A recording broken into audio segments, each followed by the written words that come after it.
It's been called a tsunami, the crush of mental health issues that are on the doorstep right now, today. If you've ever tried to navigate the mental health system, it can be anything from frustrating to completely overwhelming. For the most part, we have the ability to treat even the most deadliest of diseases. Physical health solutions are at your fingertips. An appointment with a family physician could be days away. If you need a specialist, and depending on the illness, you can be seen quite quickly. Our healthcare system, for all its faults, is still extraordinary when compared to other systems from around the world. And it can move quickly. There has been a hundreds of percent increase in calls to women's shelters about domestic violence across the country. Alcoholism and drug abuse are also on the rise. And there are many people suffering from mental health issues like anxiety and depression for the very first time. And many of them don't even know what's happening to them. Our systems are built to handle a certain amount of stress. And the response to this pandemic will be dissected afterwards, and we will see where we did right and where we did wrong. Today, we're talking with our Member of Parliament for Peterborough Kawartha, the Honourable Maryam Monsef. First and foremost, how are you? I am well and I am safe, and I am really thankful to everybody who's working hard to keep the rest of us that way. But there are hard days and there are hard parts, to be sure. How have you been coping with the significant increase in your workload and the changes to your job that this pandemic has placed on you? Well, my team is critical to my ability to cope. We've gone from being very people centered, as the job requires and is actually the best part of the job, to telework, to staying home. And, I'm set up in my basement, which I guess the good thing that came out of this was I cleaned my basement out. And it's now my workplace, but there's a lot of phone calls and there's a lot of Zooms more and more, which are really nice because it's nice to see people. But the pressure's high to do well. A lot of people are counting on us to listen to them and to prevent as many of them from falling through the cracks as possible. But I've got the best team ever, and they are a big part of my well-being as well as my productivity. That leads me into my next question, which is how are you keeping yourself grounded? What are you doing for yourself to keep you moving forward? Honestly, that's been challenging to do self-care. Like, I'm not quite there yet. Going for a walk on the trails has been helpful. Listening to music helps me. I haven't been getting the right amount of sleep, working 18-hour days, and then my brain is still buzzing for hours after, and then I'm still like making notes for the next day. But I watch my partner, he does yoga and he goes for a run, and I know that I need to do better. Uh, but for now, the thing that's motivating me to keep going is we're actually seeing progress forward on the files I'm responsible for. And the files I'm responsible for, I'm not in the front lines of the government's fight against COVID. That I'm not the health minister, I'm not Chrystia Freeland, I'm not the prime minister. I play a supporting role right now, but the work I'm doing around supporting survivors of gender-based violence, preventing it from happening, the work I'm doing around ensuring that we connect more communities to high-speed internet, seeing progress is a good motivator. Are there specific processes in place, or is there any kind of program in place specifically for MPs on dealing with your mental health? Yes, there's a program for those who work for the federal government, elected or non-elected officials. And so that line is open and those supports are there. We are very fortunate to have it. Every day at 5:30, we have a call with all the Liberal MPs across the country. And, that hour-long touch base where we hear what's happening in their communities, where they advocate for what needs to be changed. It's fast-paced and rapid fire, and everybody's, on edge. But that's nice to know that we're not alone. And then once a week, I have a call with local leaders, elected and non-elected leaders. And, we're coordinating the community response, and it's helpful that way. But we've all recognized that it's also really good for our well-being to know that, for everything that's on our shoulders right now, we share the load together. So with the updates that come from the Peterborough Public Health Unit, what's the process? And then of course there's other areas you're getting updates from as well. So what's the process once that information comes into you? Are you packaging it and getting it back out to the federal government? Are you working with other MPs on putting packages together to send out? So what a crisis like a pandemic does, it highlights the strengths and the weaknesses of any system.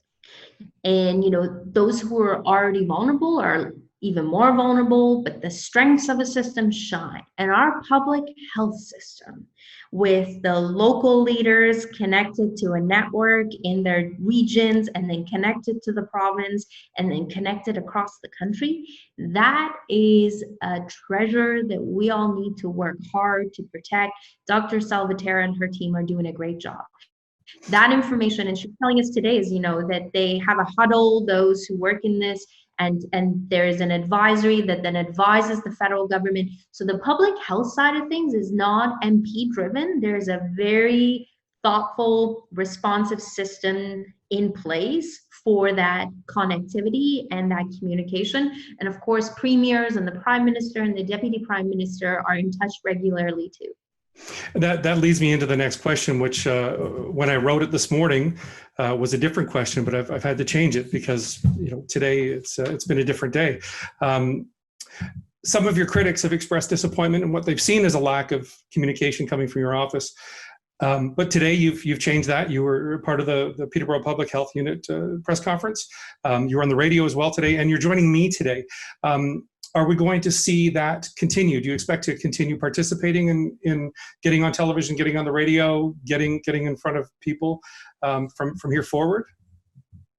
Well, one of the first things you learn about politics is there will always be critics. Of course. And so some more constructive than others, and we're always working to improve, but we need to accept that particularly in partisan politics, sometimes people who throw mud are not doing it out of concern for the community, but are doing it just because this is the way that they do things.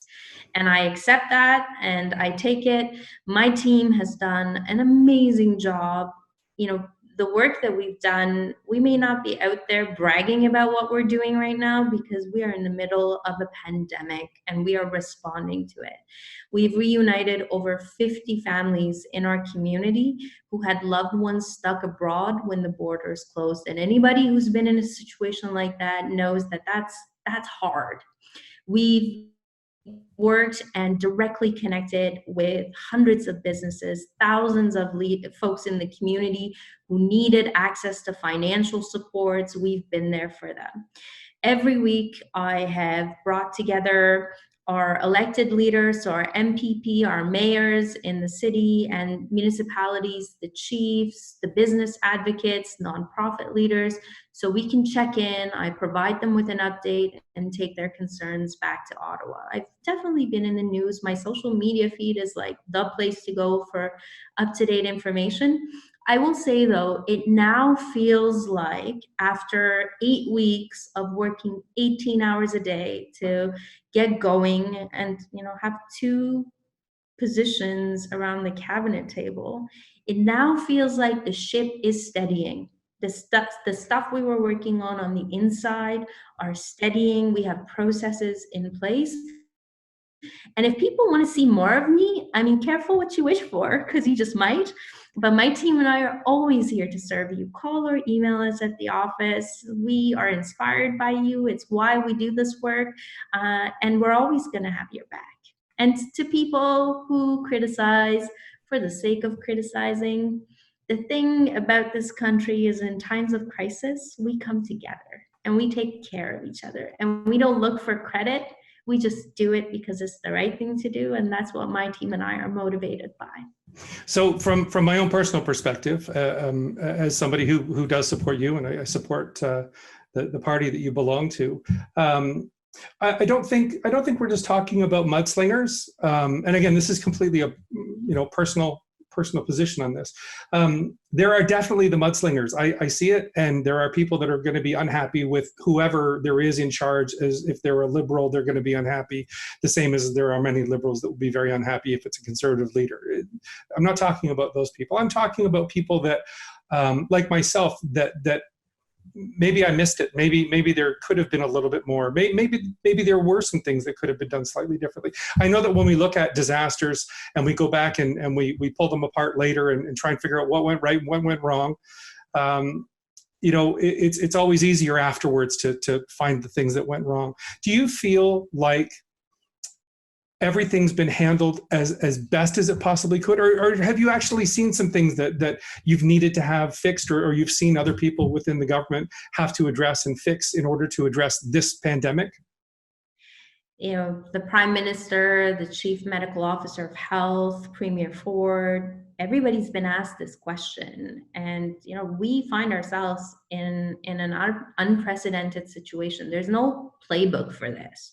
This has never happened before, and I can tell you with a lot of confidence that all 338 MPs across this country are doing the best they can, that every elected official that I have the privilege of working with and touching base with once a week is doing the best that they can.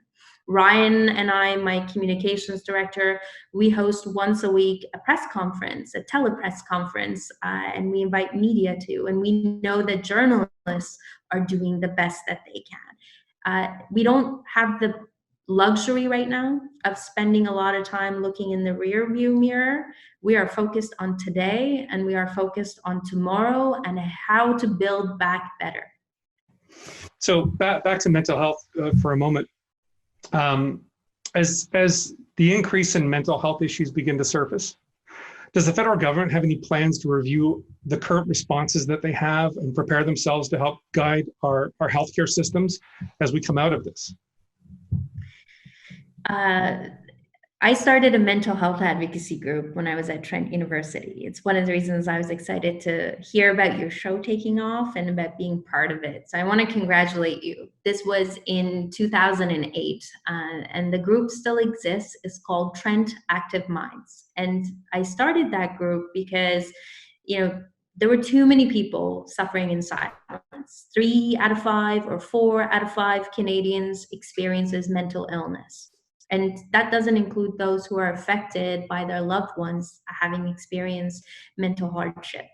The stigma associated with mental illness is the number one reason why people don't seek the supports they need. There's shame and there's guilt. And the purpose of Active Minds was to break the stigma and to ensure that the supports are there for students at Trent University when they need it.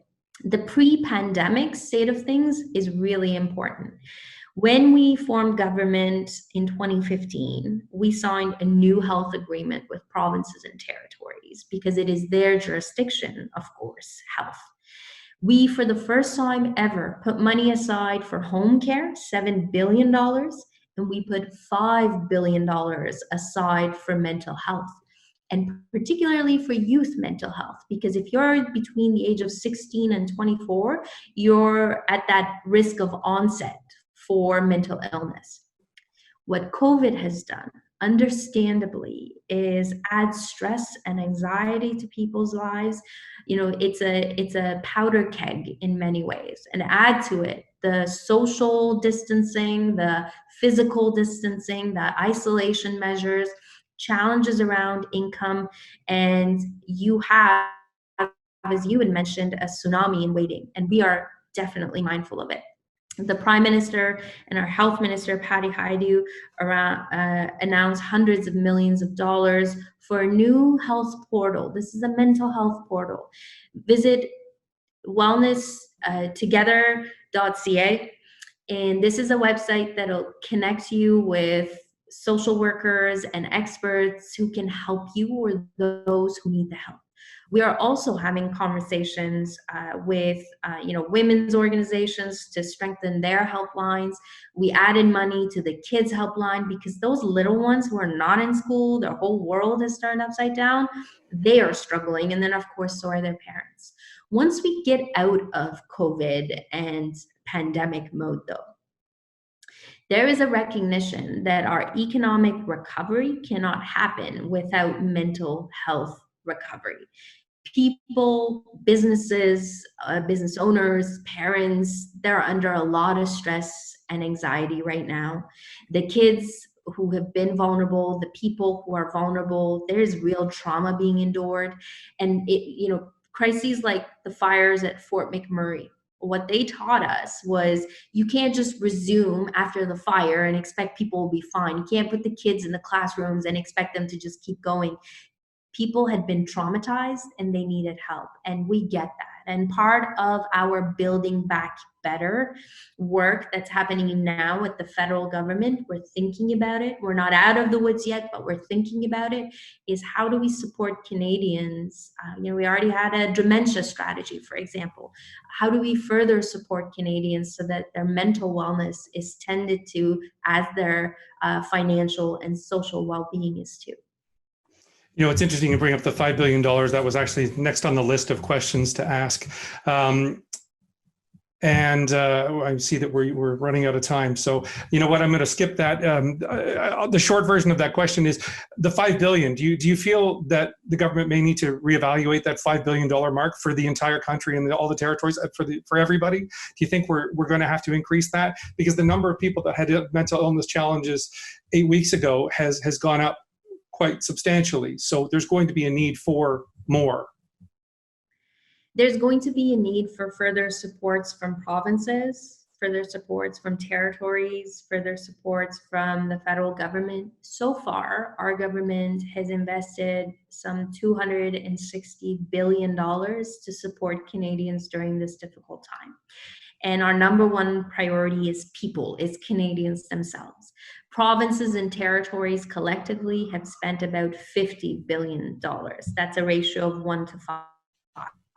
So as we get through this, as we get to the other side, particularly for things that are provincial jurisdiction, everybody needs to come to the table. And I know that the willingness to cooperate is there, and everybody needs to reevaluate the way that systems have been set up. Are they all working? We need to think about preventative measures like housing and the important role it plays as a social determinant of health. We need to talk about food security as a social determinant of health. We're talking about gender-based violence and how it's a social determinant of health, but also for economic development. So what pandemics tend to do is force us, what crises tend to do, whether it's war or a pandemic, force us to reevaluate the entire systems and the social contracts in place that maybe haven't been working and strengthen the ones that have been working. So we've got about 1 minute left. If you could take a moment and just address those that are suffering and struggling, maybe give them a message of hope to help instill some hope in them, so that they can be assured that they're going to get what they need when this is over.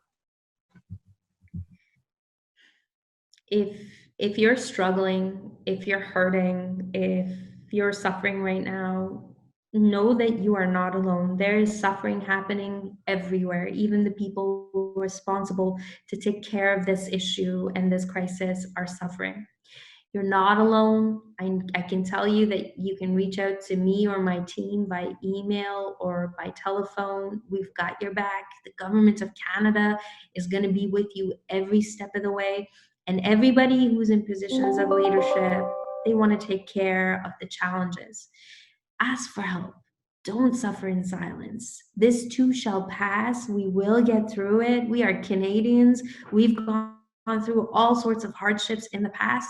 And once we get through to the other side of this thing, which we will, we have an opportunity to learn from your experience and your struggle right now and help build back better. One of the things that keeps me going, 24 years ago this week, my family and I came to Peterborough. And we didn't have a place to stay, so we stayed at the YWCA shelter.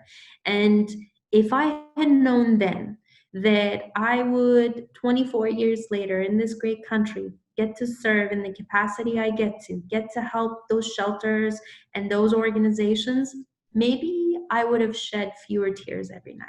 Maybe I would have been gentler and more hopeful with myself and for those around me. So This too shall pass, and we've got your back. The Honorable Maryam Monsef, I appreciate your time today. Thank you very much for coming and chatting with me.